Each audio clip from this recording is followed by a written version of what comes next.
বাংলা বইয়ের পার্ট 10 নিয়ে আলোচনা করব। ইতিমধ্যেই আমরা পার্ট 9 পর্যন্ত বাংলা বইয়ের আলোচনা করেছি। আজকে আমরা পুরো পার্ট 10টি সম্পূর্ণ করার চেষ্টা করব। প্রথমেই এখানে ময়নামতি সম্পর্কে একটি অনুচ্ছেদ দিয়েছে, এটা আমরা খুব সুন্দরভাবে দ্রুত একটু বুঝে বুঝে পড়ব। তারপর আমরা এখানে যে পার্টের যে প্রশ্নগুলো রয়েছে সেগুলোর উত্তর নিয়ে আলোচনা করব। তো ময়নামতি হচ্ছে একটা জায়গার নাম, সে যে জায়গাটি হচ্ছে কুমিল্লা জেলায় অবস্থিত। তো আমরা পড়লে আরও বিস্তারিত জানতে পারবো। 1875 সালের ঘটনা, অর্থাৎ যে ঘটনাটির কথা বলা হয়েছে সেটা হচ্ছে 1875, অনেক আগের ঘটনা। কুমিল্লার পাহাড়গুলোর পাশে রাস্তা তৈরি হচ্ছে, শ্রমিকেরা মাটি কাটছেন সেখানে, অর্থাৎ কুমিল্লার পাহাড়গুলোর পাশে রাস্তা তৈরির জন্য কী করছেন, শ্রমিকরা মাটি কাটছেন। হঠাৎ করে তাদের কোদালে পুরনো ইট উঠে এলো। কাদের কোদালে? এই শ্রমিকরা যে মাটি কাটছেন সেজন্য তাদের কোদালে কী উঠলো, পুরনো ইট উঠে এলো। এর আগেও মাটি খোঁড়ার সময় পুরনো কিছু জিনিস পাওয়া গিয়েছিল। এসব থেকে ধারণা করা হয় এখানে এক সময় সভ্যতা গড়ে উঠেছিল। মানে অনেক অনেক আগে কোনো এক লোক, কোনো এক সভ্যতার লোক বা কোনো এক বংশের বা কোনো এক সভ্যতার প্রাচীন যুগের লোক এখানে বসবাস করত, যেটা কি কালের পরিক্রমায় সময়ের সাথে সাথে মাটির নিচে চাপা পড়ে গেছে। আর রাস্তা খোঁড়ার সময় কী হলো, সেই সভ্যতার কিছু নিদর্শন বা সেই পোড়ামাটির ইটগুলো পাওয়া যাচ্ছে। তো এখানে তোমরা পিকচারটি দেখতে পাচ্ছ, এটা হচ্ছে একটা শালবন বিহারের ছবি। তো এরপর দেখো, পুরনো সভ্যতার নিদর্শনগুলো সাধারণত মাটির নিচে চাপা পড়ে থাকে। মানে পুরনো সভ্যতার যে চিহ্নগুলো রয়েছে, এককালে যে সভ্যতা ছিল বা মানুষ বসবাস করত, সেই সময়ের মানুষ তারা যে কাজগুলো করত, তারা যে বাড়িঘর নির্মাণ করতো, সেগুলো কি মাটির নিচে চাপা পড়ে থাকে। খুব সাবধানে খনন করে সেগুলো বের করতে হয়। সেই মাটির নিচে চাপা পড়ে থাকা জিনিসগুলো সাবধানে খনন করে, মানে কি খাল খুঁড়ে সেগুলো বের করতে হয়। মাটি খুঁড়ে এমনই এক সভ্যতা পাওয়া গেছে কুমিল্লার ময়নামতিতে এরকম একটা সভ্যতা পাওয়া গিয়েছে। এটা হচ্ছে জায়গার নাম। কুমিল্লার লালমাই পাহাড় এলাকায় ময়নামতি অবস্থিত। তো ময়নামতি কোথায় অবস্থিত? কুমিল্লার লালমাই পাহাড় এলাকায় ময়নামতি অবস্থিত। এখানে 1955 সালে পুরনো সভ্যতার নিদর্শন অনুসন্ধানের কাজ শুরু হয়। এই পুরনো সভ্যতার যে নিদর্শন বা চিহ্নগুলো রয়েছে, এগুলো অনুসন্ধান বা খোঁজার কাজ শুরু হয় 1955 সালে।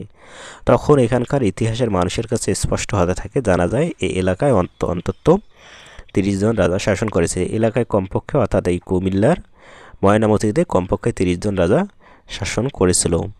এরপর দেখি, ময়নামতি এলাকায় কয়েকটি পুরনো বিহার পাওয়া গেছে। বিহার মানে যেগুলোতে, অর্থাৎ বৌদ্ধ ধর্মাবলম্বীরা, আমরা তো মুসলিমরা যেমন মসজিদ বা এরকম প্রার্থনা করি, মন্দিরে, হিন্দুরা মন্দিরে প্রার্থনা করে, সেমন সেই পুরনো সময় বৌদ্ধরা তারা এই বিহারে গিয়ে তারা কী করতো, ধর্মচর্চা বা জ্ঞান চর্চা করত।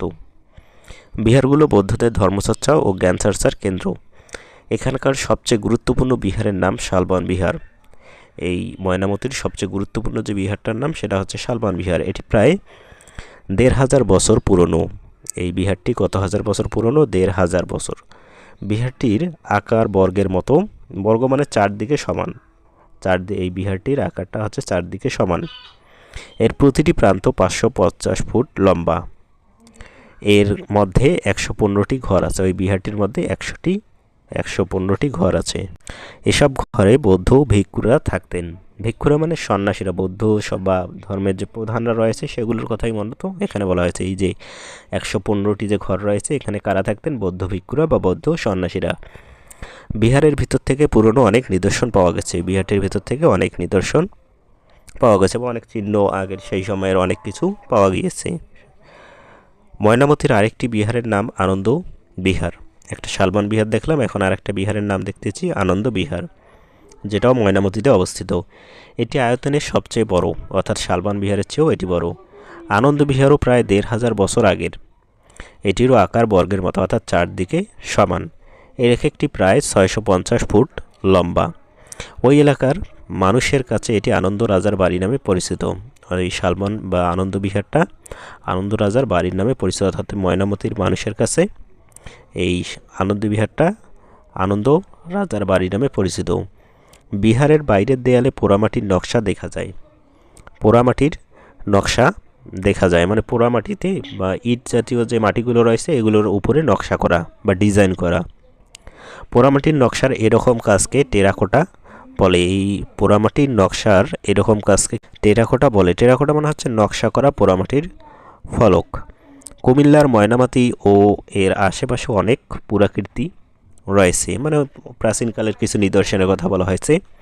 এখান থেকে পাওয়া গেছে গৌতম বুদ্ধের মূর্তি, মানে এই বৌদ্ধদের অর্থাৎ প্রধান যাদের তারা যাদেরকে মানে বৌদ্ধ ধর্মের প্রচারক, মুদ্রা, অলঙ্কার, সিলমোহর মুদ্রাও পাওয়া গেছে, অর্থাৎ সেই সময়ের মুদ্রা, যে মুদ্রা ব্যবহার করতো বা টাকা পয়সা যেগুলো ব্যবহার করতো তামার তৈরি, অলঙ্কার মানে গহনা, সিলমোহর মানে কি সেই সময়ের যে নিদর্শনগুলো রয়েছে, সিলমোহর সেই সময় কি ব্যবহার করতে হবে, রাষ্ট্রীয় যে সিল রয়েছে সেটার কথা এখানে বলা হয়েছে।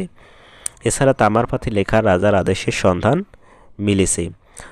মিলেছে প্রায় 5,000 বছর আগের হাতিয়ারের। এমনকি পাওয়া গেছে দৈনন্দিন ব্যবহারে অনেক গৃহস্থালী জিনিস। তো এই জিনিসগুলো এই কুমিল্লার ময়নামতির যে পুরাকীর্তিগুলো রয়েছে সেগুলো অনুসন্ধান করার সময় বা সন্ধান করার সময় পাওয়া গিয়েছে। এসব নমুনা সমৃদ্ধ অতীতের পরিচয় বহন করে। ময়নামতি জাদুঘরে তার কিছু নিদর্শন রাখা হয়েছে। ময়নামতি জাদুঘরের এই যে জিনিসগুলো পাওয়া গিয়েছে বলা হলো, এগুলোর কিছু নিদর্শন সেখানে রাখা হয়েছে। এগুলো থেকে প্রাচীন ইতিহাস ও ঐতিহ্যের অনেক ঘটনা জানা যায়। অবশ্যই এই নিদর্শনগুলো থেকেই কিন্তু আমাদের ইতিহাস, যে প্রাচীন ইতিহাসগুলো রয়েছে সেগুলো লেখা হয়েছে। এরপর দেখো, এখানকার অনেক জায়গা এখনও অনুসন্ধান করা হয়নি। অনুসন্ধান করলে হয়তো পুরনো সভ্যতার আরও অনেক নিদর্শন পাওয়া সম্ভব। অর্থাৎ ওই জায়গাটার আরও যদি অনুসন্ধান করা যায় তাহলে কিন্তু আরও নিদর্শন পাওয়া সম্ভব হবে, যেটাও এখনও করা হয়নি। দেখতে পাচ্ছ এখানে এখানে শব্দার্থগুলো দিয়েছে এবং তারপরে অনুশীলনীর কিছু প্রশ্নগুলো রয়েছে, সেগুলো নিয়ে আমরা আলোচনা করব। এখানে শব্দার্থগুলো একবার দেখে নিই। অনুসন্ধান মানে খোঁজ, অন্তত মানে কমপক্ষে, খনন মানে খোঁড়া, জাদুঘর মানে যেখানে সবার দেখার জন্য মূল্যবান প্রাচীন নিদর্শন রাখা হয়, টেরাকোটা মানে হচ্ছে নকশা করা পোড়ামাটির ফলক, নিদর্শন মানে হচ্ছে নমুনা, চিহ্ন, উপকরণ, পুরাকীর্তি মানে হচ্ছে প্রাচীনকালের নিদর্শন, বিশ্ববিদ্যালয় মানে উচ্চতর শিক্ষা প্রতিষ্ঠান, বিহার বৌদ্ধদের শিক্ষা ও ধর্মচর্চা কেন্দ্র, ভিক্ষু, বৌদ্ধ সন্ন্যাসী, মুদ্রা, ধাতুর তৈরি পয়সা, সভ্যতা, উন্নত জীবনযাত্রা, এবং সিলমোহর মানে হচ্ছে নাম বা অন্য কোনো কিছু নমুনার ছাপ। তো এই শব্দার্থগুলো তোমরা খুব সুন্দরভাবে পড়বে। এবং এখন আমরা এখানে অনুশীলনীর যে প্রশ্নগুলো রয়েছে, এখানে বলা হয়েছে ছক থেকে শব্দগুচ্ছ নিয়ে খালি ঘরে বসাই। এখান থেকে আমাদের এই ছকে যে তোমরা দেখতে পাচ্ছ শব্দগুলো, যেমন এখানে মাটির নিচে, আনন্দ বিহার, লালমাই পাহাড়, 1,500, পুরনো ইট, রাজার আদেশ। তো এখান থেকে শব্দগুলো নিয়ে এই যে শূন্যস্থানগুলো আমাদেরকে খালি ঘরগুলো পূরণ করতে হবে। তো ক নাম্বার শূন্যস্থানটি হচ্ছে, মাটি কাটার সময় শ্রমিকদের কোদালে উঠে এলো, কি উঠে এলো বলো তো? পুরনো ইট উঠে এলো। আমরা উপরেই একটু আগেই কিন্তু পড়লাম যে মাটি কাটার সময় শ্রমিকদের কোদালে উঠে এলো, এই যে এখানে পুরনো ইটটা আমরা এখানে বসিয়ে দেবো। এরপর খ নম্বর, ড্যাশ এলাকায় কুমিল্লার ময়নামতি অবস্থিত। তো কুমিল্লার ময়নামতি কোথায় অবস্থিত বলো তো? লালমাই পাহাড় এলাকায় কুমিল্লার ময়নামতি অবস্থিত।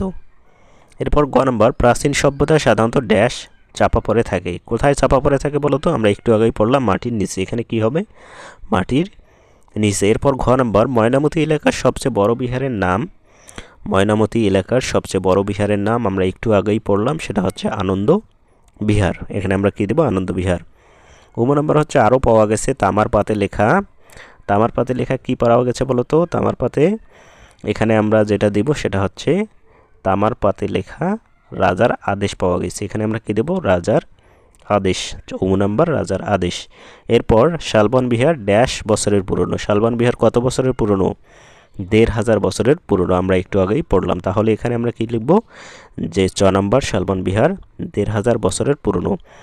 এরপর 2 নম্বর দেখো, 2 নম্বরে এখানে আমাদেরকে প্রশ্ন দিয়েছে, প্রশ্নগুলোর উত্তর আমাদেরকে করতে হবে।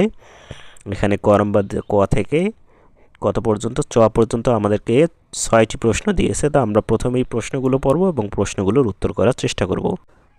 তো ক নম্বর প্রশ্নটি ছিল, বিহার কি? তো এটার উত্তর হিসেবে তোমরা দিবে, বিহার হলো বৌদ্ধ ধর্মাবলম্বীদের শিক্ষা ও ধর্মচর্চার কেন্দ্র। এখানে বৌদ্ধ ভিক্ষুরা বাস করতেন এবং জ্ঞান চর্চা করতেন। এরপর খ নম্বর প্রশ্নটি হচ্ছে, শালবন বিহারের বিবরণ দাও। তো এটার উত্তর হিসেবে তোমরা যেটা দিতে পারো সেটা হচ্ছে, শালবন বিহার ময়নামতির সবচেয়ে গুরুত্বপূর্ণ বিহার। এটি প্রায় 1,500 বছরের পুরনো এবং আকারে বর্গাকার। এর প্রতিটি বাহু 550 ফুট লম্বা এবং এতে 115টি ঘর ছিল। এরপর গ নম্বর প্রশ্নটি তোমরা দিতে পারো, ময়নামতি জাদুঘরে প্রাচীনকালের কি কি নিদর্শন রাখা আছে? তো এটার উত্তর হিসেবে আমরা দেব, ময়নামতি জাদুঘরে গৌতম বুদ্ধের মূর্তি, প্রাচীন মুদ্রা, অলঙ্কার, সিলমোহর, তামার পাতে লেখা রাজার আদেশ এবং প্রায় 5,000 বছর আগের হাতিয়ার ও গৃহস্থালী জিনিস রাখা আছে। এটা হচ্ছে কি গ নম্বর যে প্রশ্নটি ছিল সেটার উত্তর। এরপর ঘ নম্বর প্রশ্নটি হচ্ছে আনন্দ রাজার বাড়ির পরিচয় দাও। তো এটার উত্তর হিসেবে আমরা দেব ময়নামতীর সবচেয়ে বড় বিহারটির নাম আনন্দ বিহার। স্থানীয় মানুষের কাছে এটি আনন্দবাজার আনন্দ রাজার বাড়ি নামে পরিচিত। এটিও প্রায় ১৫০০ বছরের পুরনো এবং বর্গাকার, প্রতিবাহু ৬৩০ ফুট। এরপর পরের প্রশ্নটি বা নম্বর প্রশ্নটি হচ্ছে টেরাকোটা কাকে বলে। তো এটার উত্তর হিসেবে আমরা দেব পোড়ামাটির তৈরি নকশাকে টেরাকোটা বলা হয়। ময়নামতীর বিহারের বাইরের দেয়ালে এ ধরনের সুন্দর নকশা দেখা যায়। তো এটা হচ্ছে টেরাকোটা আমরা দেখলাম। এরপর সবশেষের বা চ নম্বর যে প্রশ্নটি সেটার উত্তর যদি আমরা একটু দেওয়ার চেষ্টা করি। চ নম্বর প্রশ্নটি হচ্ছে এসব নমুনা সমৃদ্ধ অতীতের পরিচয় বহন করে, কথাটি বুঝিয়ে লেখো। তো এটার উত্তর হিসেবে আমরা দেব ময়নামতীতে পাওয়া প্রাচীন ইট, বিহার, মুদ্রা ও হাতিয়ার থেকে বোঝা যায় বহু বছর আগে এখানে একটি উন্নত সভ্যতা ছিল। এসব নিদর্শনের মাধ্যমেই আমরা তখনকার মানুষের জীবনযাত্রা ও ইতিহাস সম্পর্কে জানতে পারি, তাই এগুলোকে অতীতের পরিচয় বলা হয়েছে। তো এভাবেই আমরা মূলত এখানে যে আমাদেরকে 6টি প্রশ্ন করেছে সেই 6টি প্রশ্নের উত্তর আমরা করার চেষ্টা করব। তো এখানে আমরা পরবর্তীতে আরও একটি কাজ দেখতে পাচ্ছি। 3 নম্বরে আমাদেরকে বলেছে শব্দ সাজিয়ে বাক্য লিখি। তো এখানে দেখো আমাদেরকে কয়েকটি বাক্য দিয়েছি, কিন্তু বাক্যগুলোর যে শব্দগুলো রয়েছে সেগুলো এলোমেলোভাবে দিয়েছে। যেমন পুরনো অঞ্চলে বিহারে কয়েকটি পাওয়া ময়নামতি গিয়েছে, এটা কিন্তু আসলে কোনো বাক্য হলো না, বা নয়। এই বাক্যগুলো, এই শব্দগুলো এলোমেলোভাবে দিয়েছে, আমাদেরকে শব্দগুলো সাজিয়ে লিখতে হবে। যেমন খ নম্বরে দেখতে পাচ্ছ ঘর শালবন ছিল 115টি বিহারে, এটা কিন্তু কোনো বাক্য নয়।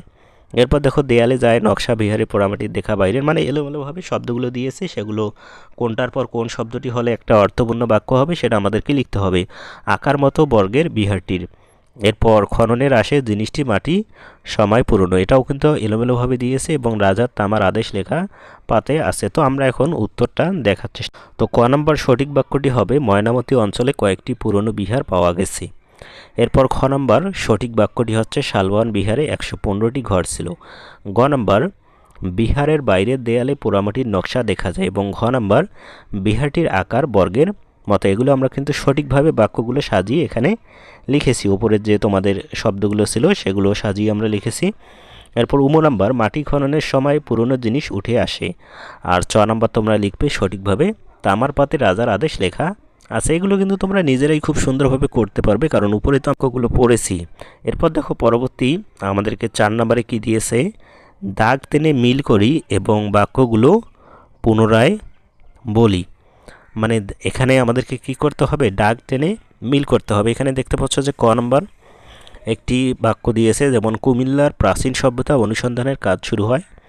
এখানে অনুসন্ধানের কাজ শুরু হয়, কোনটা হবে, এখান থেকে কোনটা হবে সেটা আমাদেরকে লিখতে হবে। এটা আমরা কি লিখতে পারি বলো তো, কুমিল্লার যে প্রাচীন সভ্যতার কাজ কোন সময় শুরু হয়, আমরা এটা কিন্তু দাগ টেনে মিল করব। এই যে 1955 সালে, এইভাবে আমরা কি করব, এখানে আমাদেরকে দাগ টেনে মিল করতে বলা হয়েছে। এবং মিল করার পর আমরা কি করব, এখানে যে পুরো বাক্যটি হলো যে কুমিল্লার প্রাচীন সভ্যতা অনুসন্ধানের কাজ শুরু হয় 1955 সালে, এটা আমরা ক নাম্বার দিয়ে নিচে লিখব। নিচে যে ফাঁকা ঘর রয়েছে সেখানে আমরা লিখব। এরপর খ নম্বর ময়নামতি অঞ্চলে রাজত্ব করেন অন্তত কতজন শাসক, আমরা দেখলাম 30 জন শাসক। এখান থেকে কি দেব, 30 জন শাসক। এরপর গ নম্বর বর্গাকৃতি শালবন বিহারের প্রতিবাহুর দৈর্ঘ্য কত বলো তো। শালবন বিহারের প্রতিবাহুর দৈর্ঘ্য হচ্ছে এই 650 ফুট। শালবন বিহারের প্রতিবাহুর দৈর্ঘ্য হচ্ছে 650 ফুট। এবং এটা আমরা কি বাক্যটি, পুরো বাক্যটি আবার নিচে লিখব। এরপর দেখো শালবন বিহারে আছে, শালবন বিহারে কি আছে বলো তো, শালবন বিহারে 115টি ঘর আছে। শালবন বিহারে 115টি ঘর আছে। এরপর নম্বর আনন্দ বিহারের আরেক নাম কি, আনন্দ বিহারের আরেক নাম হচ্ছে আনন্দ রাজার বাড়ি, যেটা আমরা উপরের অনুচ্ছেদটুকু পরে জানতে পারলাম। এরপর আনন্দ বিহারের একটি প্রান্ত কি, কত মিটার বলো তো, 650 ফুট। মানে আনন্দ বিহারটা হচ্ছে সবচেয়ে বড় বিহার, ওই ময়নামতির মধ্যে সবচেয়ে বড় বিহার। তো এভাবেই মূলত আমরা এই যে 4 নম্বরটি রয়েছে সেটা দাগ টেনে মিল করব, এবং মিল করার পর আমরা কি করব, এখানে উত্তরগুলো ক খ ভাবে পুরো বাক্যটি আবার আমরা এখানে লিখব। তোমরা এই বাক্যগুলো লিখে নেবে। এখানে ক নম্বর বাক্যটি লিখবে, খ নম্বর বাক্যটি, এভাবে তোমরা 6 নম্বর পর্যন্ত বাক্যটি লিখবে। তো এখানে আমাদেরকে দেখো 5 নম্বরে কি দিয়েছে, ঘটনাটি এখনকার আগের পরের তা লিখি। মানে এই এখানে আমাদেরকে দেখো ক থেকে আমরা দেখতে পাচ্ছি এখানে ছ পর্যন্ত অনেকগুলো বাক্য দিয়েছি। বাক্যটি আমরা পড়ব, সুন্দরভাবে পড়ার পর আমরা ভাববো যে এখানে যে আমরা বাক্যটি পড়লাম এই বাক্যটি এখনকার বাক্য মানে বর্তমান মানে এখনকার, নাকি আগের মানে অতীতের, নাকি পরের মানে ভবিষ্যতের, সেটা আমরা লিখব। তো দেখো ক নম্বর, এখানে এক রাজা বাস করতেন। এখানে এক রাজা বাস করতেন বলতে এটা কি বর্তমানের ঘটনা, মানে একটা কি এখন আছে, এই রাজা কি এখন বেঁচে আছেন? না, এক সময় বাস করতেন মানে কি এটা আগের ঘটনা, অনেক আগের ঘটনা। তো এরপর দেখো খ নাম্বার, বাইরে বৃষ্টি পড়ছে। এটা কি আগের ঘটনা নাকি এখনকার ঘটনা নাকি ভবিষ্যতের ঘটনা, সেটা আমাদেরকে লিখতে হবে। দেখো বাইরে বৃষ্টি পড়ছে মানে এখনই পড়ছে, মানে বাইরে বৃষ্টি পড়ছে মানে কি বর্তমানের ঘটনা, তাহলে এটা আমরা কি দেব? এখনকার। শ্রমিকেরা সেদিন মাটি কাটছিল, মানে এটা আগের একটা ঘটনা। তো শ্রমিকেরা কিন্তু মাটি আজকে কাটছে, দেখো কাটছিল মানে অনেক আগের কথা বলা হয়েছে, মানে এখনকার তো নয়, বর্তমানে তো হচ্ছে না, তার মানে কি এটা আগের ঘটনা। এরপর ঘ নম্বরটা দেখো, মাটি খনন করলে আরও প্রাচীন নিদর্শন পাওয়া যাবে। মানে মাটি কিন্তু খনন করা হয়নি, মাটি যদি খনন করা হয় মানে কি পরের ঘটনা, যে এক সময় আমরা মাটি খনন করব তখন আরও নিদর্শন পাওয়া যাবে। এই পাওয়া যাবে তার মানে এখানে কি পরের ঘটনা। এরপর নাম্বার দেখো, বহু আগে পাথরের হাতিয়ার ব্যবহৃত হতো। বহু আগে মানে আগে এর কথা, এখন তো আর পাথরের হাতিয়ার ব্যবহার হয় না, তার মানে কি এটা আগের ঘটনা। এরপর 4 নম্বর বাক্যটি হচ্ছে, এবারের ছুটিতে তিনি বইটি লেখা শেষ করবেন। মানে কি এই ছুটি যে সামনে, এখন তো আর ছুটি নেই বা অতীতেও ছুটি নেই, সামনে ছুটি আসবে, সেই ছুটির সময় তিনি বইটি লেখা শেষ করবেন মানে পরের ঘটনা।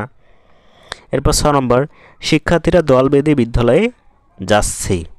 মানে এখনই তো যাচ্ছে, দল বেঁধে যাচ্ছে মানে এটা কি এখনকার ঘটনা। তো এটাই হচ্ছে মূলত এটার উত্তর, এভাবেই আমরা উত্তরটি করব। এরপর আমাদেরকে 6 নম্বরে আরও একটি কাজ দিয়েছে, সেটা হচ্ছে ছবি দেখে বিবরণ দেই। এখানে তোমরা একটা ছবি দেখতে পাচ্ছ, এখানে একটা গ্রামের দৃশ্য তোমরা দেখতে পাচ্ছ, কিছু পাখি উড়ে যাচ্ছে, গাছপালার দৃশ্য, পেছনে নদী পাহাড় এগুলোর দৃশ্য দেখতে পাচ্ছ, এবং কৃষকরা কি ধান কেটে নিয়ে আসতেছেন, তারপর গরুর গাড়িতে ধান নিয়ে যাচ্ছে, তোমরা এটা দেখতে পাচ্ছ। এই ছবিগুলোর আমাদেরকে বর্ণনা দিতে বলা হয়েছে। আমরা বাচ্চারা খেলছে তাদের বাবা মায়ের সাথে, সেটাও আমরা দেখতে পাচ্ছি। তো এখন এই ছবিটার বর্ণনা আমাদেরকে দিতে হবে। তো আমরা যদি বর্ণনা দিই, ছবিটার বিবরণ যদি আমরা দিতে চাই তাহলে আমরা লিখব, ছবিতে বাংলাদেশের একটি চিরাচরিত গ্রাম বাংলার রূপ ফুটে উঠেছে। দেখা যাচ্ছে নীল আকাশের নিচে মাঠ ভরা সবুজ ফসল। ছবিতে একজন কৃষক তার বলদ বা গরু দিয়ে টানা গরুর গাড়িতে করে ফসল বাড়িতে নিয়ে যাচ্ছেন। পাশেই একটি পরিবার, বাবা মা ও 2 সন্তান মিলে প্রকৃতির এই সুন্দর দৃশ্য উপভোগ করছেন। ছোট ছেলেটি তার বাবার কাঁধে চড়ে চারপাশ দেখছে। দূরে কিছু মাটির ঘর ও বড় বড় গাছপালা দেখা যাচ্ছে, যা একটি শান্ত গায়ের আমেজ তৈরি করেছে। আকাশে পাখি উড়ছে এবং ক্ষেত পাহারা দেওয়ার জন্য একটি কাকতাড়ুয়া দাঁড়িয়ে আছে। সব মিলিয়ে কি আমাদের দেশের কৃষি ও গ্রামীণ জীবনের এক প্রাণবন্ত প্রতিফলন এখানে ফুটে উঠেছে। তো এভাবেই আমরা মূলত এই ছবিটির বিবরণ দিতে পারি, অথবা তোমরা নিজেদের মতো করে ছবিটি দেখবা, দেখার পর তোমাদের মাথায় যেটা আসবে সেটা লিখে দিবে, তাহলেও কিন্তু হবে। তোমরা ছবির বিবরণটি এখানে সুন্দরভাবে লিখে নিবে। তো আজকের ক্লাসটি এই পর্যন্ত। পরবর্তী ক্লাসে আমরা পার্ট 11 নিয়ে আলোচনা করব। এছাড়াও তোমাদের পরীক্ষায় প্রশ্ন কেমন হবে, কত নম্বরের প্রশ্ন হবে, কোন প্রশ্নগুলো বেশি ইম্পর্ট্যান্ট, সেগুলো নিয়ে আমি আলোচনা করব। তার জন্য অবশ্যই তোমরা চ্যানেলটি সাবস্ক্রাইব করে রাখো।